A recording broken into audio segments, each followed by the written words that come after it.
directeur d'un groupe scolaire rural qui est à proximité de la ville de Tanger, à 25 km. C'est une école qui a un grand passé sur l'éducation à l'environnement avant d'être labellisée en 2011-2012 comme première école publique sur délégation Tanger-Azéla, labellisée Éco-École. Et depuis, il n'a pas cessé de déployer ses efforts pour que les établissements qui veulent aussi devenir éco-école viennent à participer avec nos ateliers sur l'école sur des activités environnementales. Comment une école peut devenir éco-école. Et ce transfert de culture et de savoir-faire a vraiment donné ses fruits. Il faut dire que Tanger maintenant, il est avec 5 labellisations. Donc, étant les premiers, maintenant on sont 5. Donc c'est un bon signe et on compte aussi avoir encore plus dans les années qui viennent. Et voilà, comme vous avez parlé de l'association Tabadoul, on va aller directement faire la transition. Monsieur de l'association Tabadoul, comment vous présentez? Je m'appelle Salvador Artistique et je viens de Cameroun. Aujourd'hui, je représente l'association Tabadoul. Oui, avec ces festivals qui ont organisé qui s'appelle Rocher des Abbés. Oui, en collaboration avec l'école des Rochers des Abbés. Oui. Aujourd'hui, oui, dans notre association, Tabadoul signifie échange. C'est-à-dire on accompagne les jeunes talents, surtout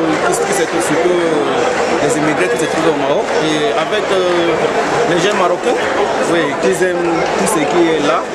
Oui, les musiciens, les artistes peintres, ceux qui font dans le théâtre, tout ce qui fait partie de l'art. Oui. Nos objectifs, c'est de les prendre de base zéro jusqu'à accompagner, jusqu'à ce qu'ils deviennent professionnels. C'est très bien. Oui. Maintenant, parlez-nous de...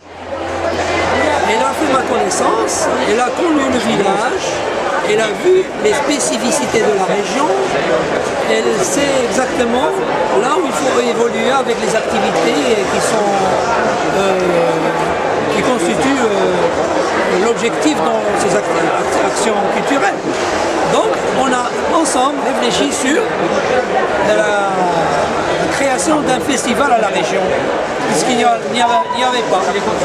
Donc ce festival sera le premier cette année sur tout ce qui est culturel, activités artistiques, plastique, musique, chant, poèmes, vous voyez. Et c'est un facteur de développement qui va être déclenché afin que toute la population soit sensible au vrai développement. C'est pour cela que l'arrivée de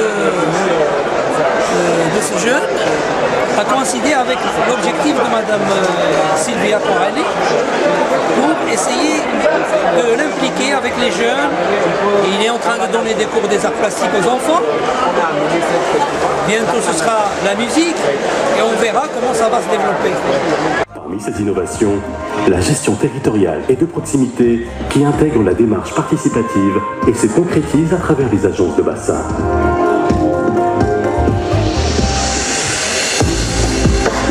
Ainsi, le Maroc s'est donné les moyens d'agir dans un esprit d'innovation, d'anticipation et de concertation. Quand on parle de développement rural, je pense dans l'agriculture, l'élevage et les ressources naturelles, non? Et je dis, quelle relation peut être entre l'agriculture, l'alimentation et les changements climatiques? Bonjour. Bonjour. Est-ce que vous pouvez vous présenter?